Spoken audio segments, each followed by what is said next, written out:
When considering works by historically marginalized voices, such as non Western artists, women, and the working classes, a whole cultural framework based on patriarchy, elitism, and Eurocentrism informs the teaching and response to these texts. Educators must not only understand the artist's lives, but also the hegemony in which the artist was raised and may be upholding, working against, reacting to, or in some way subverting. As we consider Gentileschi's work and the work of other more modern voices, we found it necessary to challenge the preconceptions in both Aristotle's and Plato's work. The gender and social norms of characters in Aristotle helped to solidify why a work like Judith beheading Holofernes was so controversial.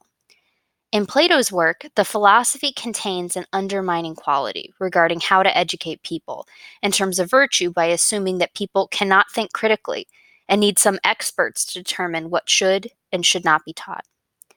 As teachers of high school students, we should not assume that students cannot think for themselves about the author or artist in a text. In American schools, however, students have been predisposed toward certain aesthetic and canonical ideas that serve the dominant cultural ideologies.